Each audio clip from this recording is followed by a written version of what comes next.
वट सावित्री व्रत की आप सभी को बहुत बहुत शुभकामनाएं। नमस्ते दोस्तों, मेरे चैनल पर आपका स्वागत है।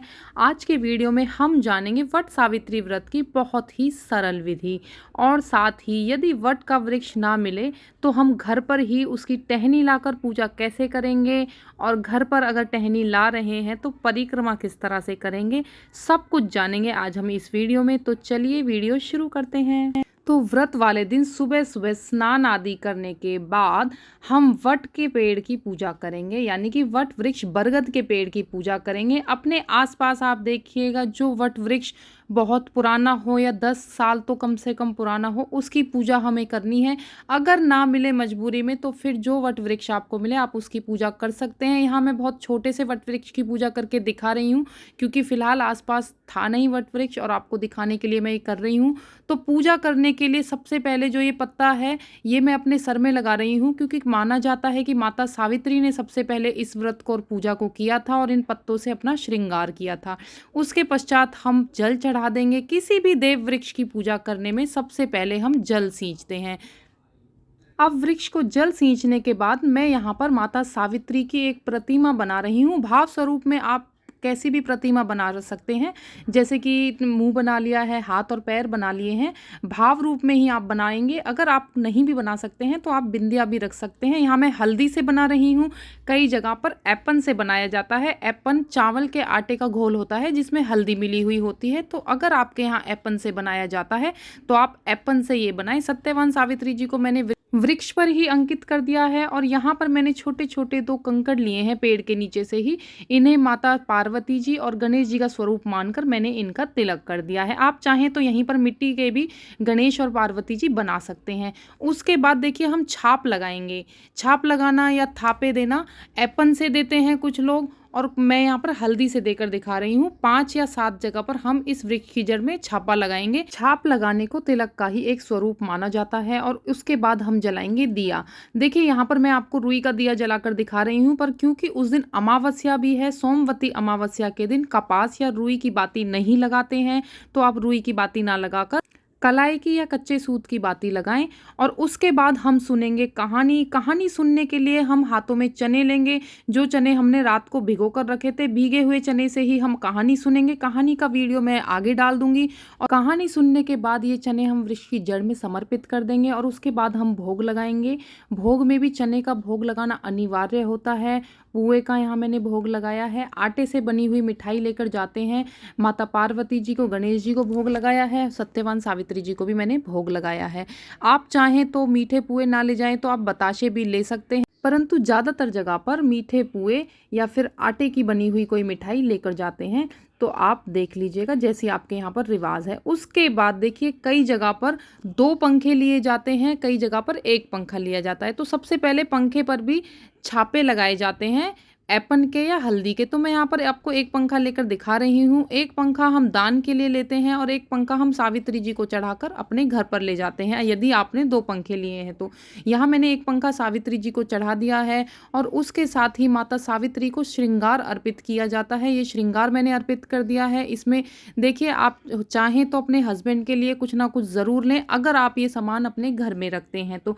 कईयों के यहाँ पे रिवाज होती है कि इस सामान को वो दान कर देते हैं अपनी सास को या नंद को, और कईयों के यहाँ पर रिवाज होती है पूजन के बाद माता सावित्री को जो श्रृंगार चढ़ाया जाता है उसे स्वयं यूज करते हैं। तो आप देख लीजिएगा, अगर आप स्वयं यूज करते हैं तो अपने पति के लिए भी कुछ ना कुछ जरूर चढ़ाएं। और उसके साथ ही मीठा फल चढ़ाया जाता है, चाहे आप आम चढ़ाएं या सीजनल कोई भी फल चढ़ाएं। और साथ में ही आप पुए और चने भी लेकर जाएंगे घर पे, जिन्हें कि पति देव को हम खिलाते हैं, उन्हें देते हैं।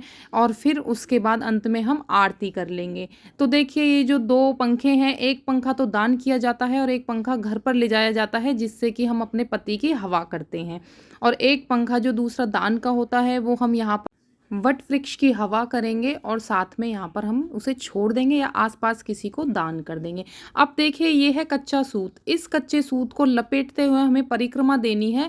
और ये मैं अलग से भी एक कच्चा सूत अलग से लेके आई हूँ क्योंकि यहाँ पर ना तो सूत को तोड़ते हैं और ना ही उसमें गांठ लगाते हैं। ये देखिए मैं भूल गई थी, मैंने दक्षिणा अभी रख के दिखाई है कि दक्षिणा पूजा में रही हुई कमियों को पूरा करती है, कि जो कमी बेसी रह गई होगी उसके लिए हमें थोड़ी दक्षिणा भी चढ़ानी होती है। आप चाहें तो अपनी सासू जी को दे सकते हैं, और यदि आपके यहाँ पर रिवाज है कि स्वयं इस सामान को यूज़ करते हैं तो आप स्वयं भी यूज़ कर सकते हैं। और यदि आपको नहीं पता है तो इसमें से कुछ सामान दान दें और कुछ सामान सुहाग की सामग्री को स्वयं भी यूज़ कर सकते हैं। ये बहुत शुभ होता है माता सावित्री को चढ़ाई हुई सामग्री यूज़ करना। उसके बाद हम यहाँ पर देखिए, मैं आपको लपेट कर दिखा रही हूँ। पहले एक टहनी पर मैंने यहाँ पर अटका दिया है इस सूत को, क्योंकि गांठ नहीं लगाते हैं। और उसके बाद हम परिक्रमा देंगे। 108 परिक्रमा का वैसे तो विधान बताया जाता है, परंतु 108 परिक्रमा अगर ना लगा सकें तो 7 परिक्रमा तो कम से कम लगानी है। और साथ में हमें अपने चने रखने हैं। कई लोग चने का भोग लगा देते हैं पहले ही, और कई लोग पूजा में गिन के चने लेके जाते हैं। जितनी परिक्रमा देनी होती है उतने ही चने हाथ में रख लेते हैं और हर परिक्रमा पर एक चना जड़ में चढ़ाते हैं। और उसके बाद माता सावित्री जी को सिंदूर अर्पित करते हैं, और इसी सिंदूर को हम अपनी मांग में भर लेते हैं। इसे कहते हैं सुहाग लेना, सिंदूर लेना। तो इस तरह से एक परिक्रमा पूरी होते ही हम प्रसाद के रूप में ये चना चढ़ाएंगे, और साथ ही माता सावित्री को सिंदूर अर्पित करने के बाद अपनी मांग में भी वही सिंदूर भर लेंगे। फिर हम दूसरी परिक्रमा लगाएंगे, चने चढ़ाएंगे और इसी तरह से सिंदूर लेंगे। और इसी तरह से हमें 7 बार सिंदूर या सुहाग माता से लेना होता है, तो इसे बोलते हैं सुहाग लेना। बचे हुए धागे को हम तोड़ेंगे नहीं, ऐसे ही टहनी पर लपेट देंगे और इस तरह से परिक्रमा पूर्ण हो जाती है। देखिए, जब भी हम किसी देव वृक्ष की परिक्रमा करते हैं तो परिक्रमा के बाद, पूजा समाप्त होने के बाद हम उस वृक्ष से गले मिलते हैं। गले मिलने के बाद हाथ जोड़कर अपनी गलतियों के लिए क्षमा मांगे, पूजा में रही हुई कमियों के लिए क्षमा मांगे, और अपने पति के उत्तम स्वास्थ्य के लिए, तरक्की के लिए, लंबी उम्र के लिए माता सावित्री जी से प्रार्थना करें। इसके बाद जो ये श्रृंगार सामग्री हमने चढ़ाई है, यदि आपके यहाँ पर सासू जी को देते हैं या ननद को देते हैं तो उन्हें दें। ये फल भी सासू जी को या ननद को दिए जाते हैं। और यदि आप ये खुद रखते हैं पूजन के बाद तो आप खुद भी रख सकते हैं। माता सावित्री जी का आशीर्वाद होता है इनमें। और साथ ही चने और पुए बचाकर थोड़े से घर ले जाते हैं, क्योंकि चने और पुए खाकर ही हम व्रत खोलते हैं। घर ले जाने के बाद पति के पैर छूने के बाद उनकी पूजा की जाती है, और ये चने उन्हें खाने के लिए दिए जाते हैं। यदि आपके यहाँ पर पूजा के बाद व्रत खोल लेते हैं तो आप भी भोजन कर सकते हैं, परंतु कई जगह पर इस व्रत को पूरे दिन किया जाता है और अगले दिन व्रत खोला जाता है। ये क्षेत्र पर डिपेंड करता है कि आप किस क्षेत्र में है। हर एक क्षेत्र के अपने रिवाज होते हैं। अब एक डाउट और भी है कि पूर्णिमा की तिथि पर भी कई कैलेंडर में ये व्रत बताया गया है। जी देखिए, ज्यादातर तो अमावस्या पर ही रखा जाता है पूरे भारत में ये व्रत, परंतु कुछ क्षेत्रों में ये व्रत पूर्णिमा तिथि पर भी रखा जाता है। इसलिए कंफ्यूज ना हो, यदि आप पहली बार ये व्रत कर रहे हैं तो आप अमावस्या पर ही करें। अमावस्या पर ही ये व्रत किया जाता है। अब बात आ जाती है, यदि आपको वट वृक्ष पास में ना मिले तब आपको क्या करना है।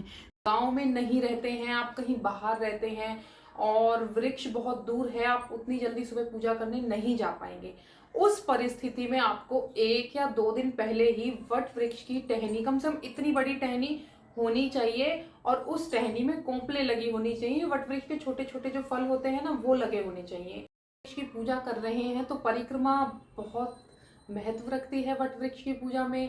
वट सावित्री व्रत में तो परिक्रमा कैसे लगाएं, तो देखिए, आप जो जल के लोटे में टहनी रखेंगे, या तो आप किसी गमले में उस टहनी को रखेंगे और थोड़ा ऊंचाई पर, इतना कम से कम ऊंचाई हो कि आप परिक्रमा उसमें लगा सकें।